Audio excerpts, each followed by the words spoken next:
छात्रों, नमो नमः।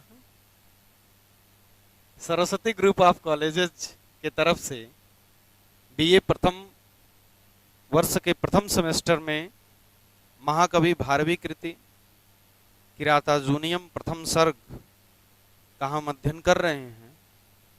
इसी क्रम में किसी भी ग्रंथ का अध्ययन करने के पूर्व उस ग्रंथ में कौन से छंद का प्रयोग कवि ने किया है। किरातार्जुनीयम जो महाकाव्य है, इसमें महाकवि ने 1 से लेकर के 44 श्लोक तक वंशस्थ छंद का प्रयोग किया है। एक ही छंद का इन्होंने प्रयोग 44 श्लोकों में किया है। तो उस छंद को पहले आप जान जाएंगे तो आपके लिए सुगम होगा, सरलता पूर्वक आप उस छंद को पढ़ लेंगे। उस छंद का जो लक्षण है, छंद परिचय के अंतर्गत हम इसके लक्षण को पहले पढ़ेंगे। लक्षण है जतौ तु वंशस्थमुदीरितं जरौ। जतौ तु वंशस्थ मुदीरितं जरौ। इस छंद को आप याद करेंगे। यही वंशस्थ छंद में पूरा भारवीकृत प्रथम सर्ग लिखा गया है। उस छंद को हम वंशस्थ कहते हैं। वंशस्थ उदीरितम, जहां जतौ और जरौ ये 2 पद आपको दिख रहा होगा। एक जतौ है और एक जरौ है, जिसका अर्थ क्या होता है? जगण तगण, ज त शब्द दिख रहा है, ज और र आपको दिख रहा है। जतौ जरौ, जगण तगण जगण और रगण। क्या होगा? रगण। इतने हमारे गण हैं और इसके लिए एक क्लू है। य मा ता राज भान सलगम। यह एक जिससे हम गणों का जो चिन्ह है उस चिन्ह को लगा पाते हैं। यह माता राजभान शलगम।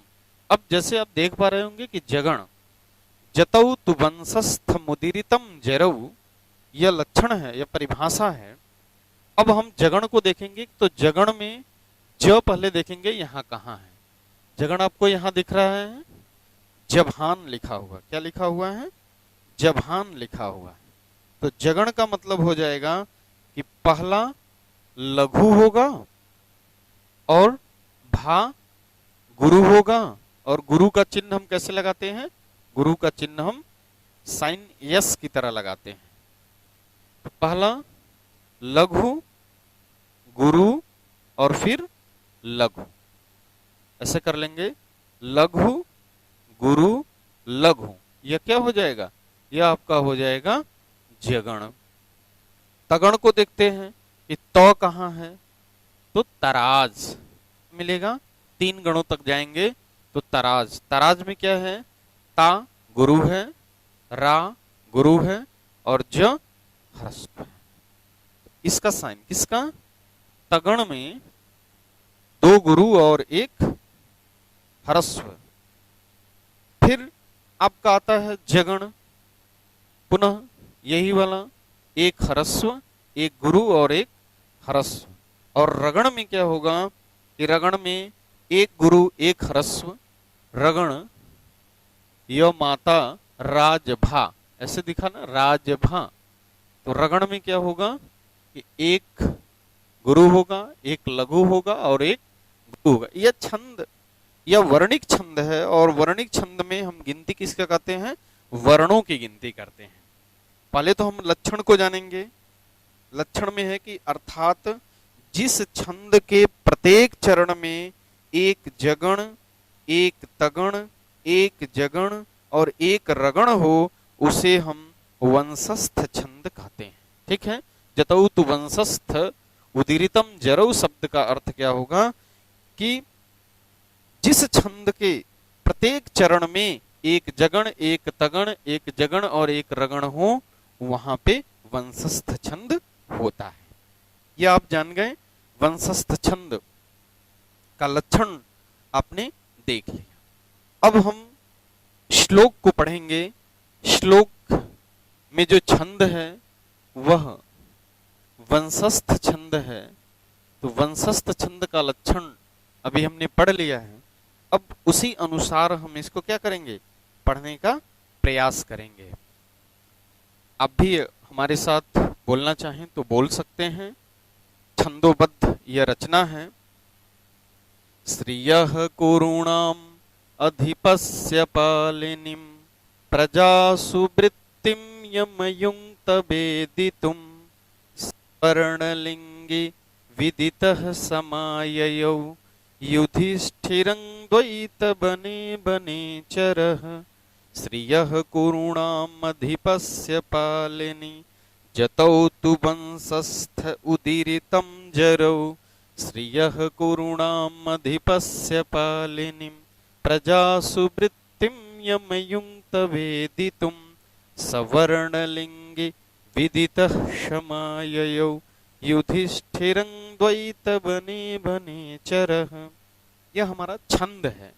और छंद संस्कृत में छंद पादौ तु वेदस्य, छंद पैर है। जैसे हमारा चलने के लिए पैर होता है, वैसे ही हमको किसी श्लोक को पढ़ने के लिए हमारा छंद काम करता है। अब यहाँ पे हम पहले कर्ता को ढूंढेंगे। कर्ता हमारा क्या है, बनेचर। क्या है कर्ता हमारा, बनेचर। बनेचर क्या करता है, क्षमाययौ। अब क्रिया को ढूंढेंगे। क्रिया क्या है, समाययौ है। शम और आंग उपसर्ग पूर्वक या पापड़े धातु से लिट लकार में जब रूप बनेंगे तो ययौ का अर्थ होता है जाना और आययौ का अर्थ होगा आना।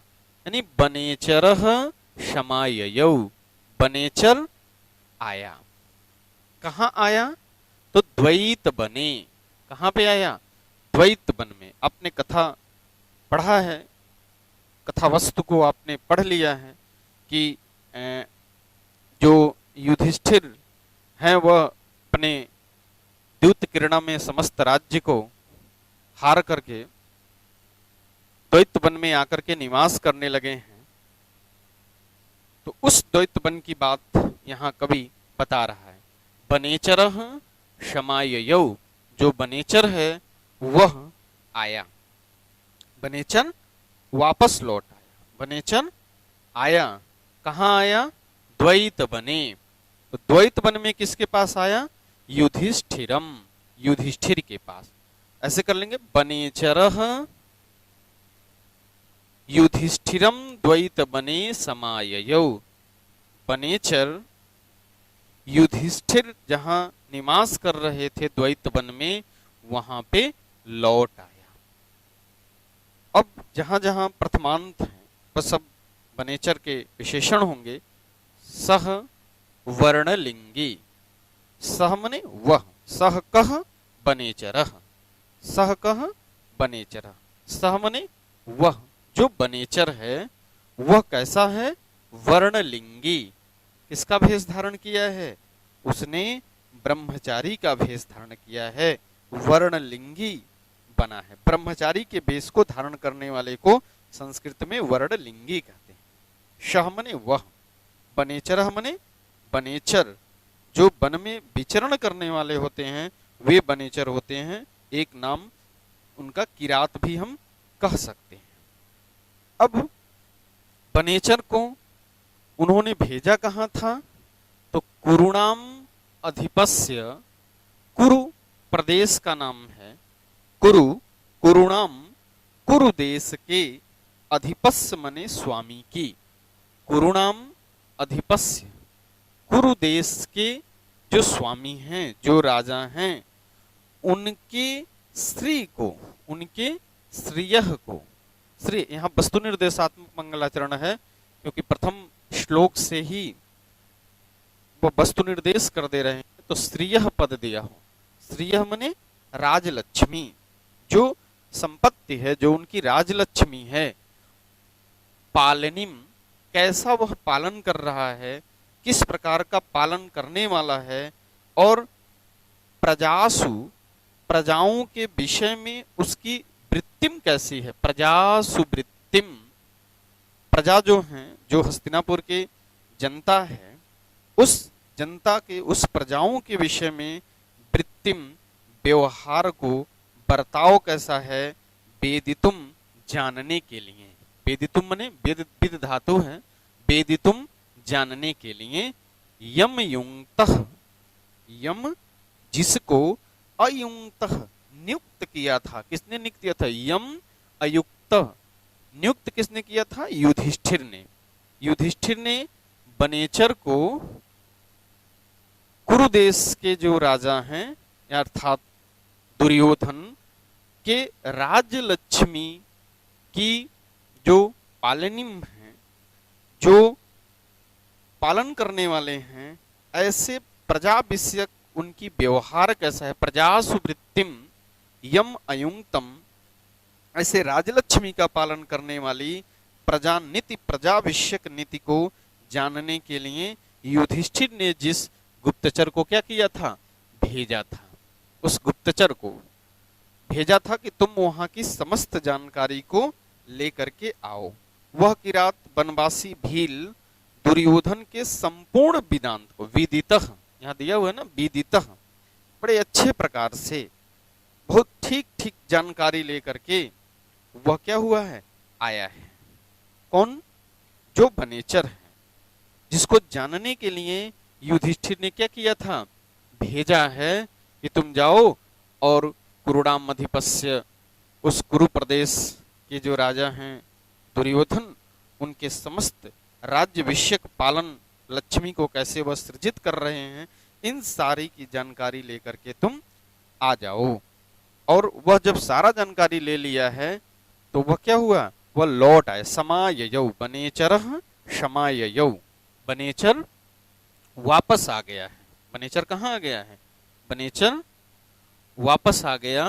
और समाययौ पद से यह पता चलता है कि वह बनेचर बड़े अच्छे प्रकार से आ गया है, क्योंकि दूत तो जाना अलग है, अगर गुप्तचर हम भेजते हैं और कहीं से पता चल जाए कि यह उनका गुप्तचर है, अगर यह जानता दुर्योधन तो उस गुप्तचर को ठीक ठाक से आने नहीं देता।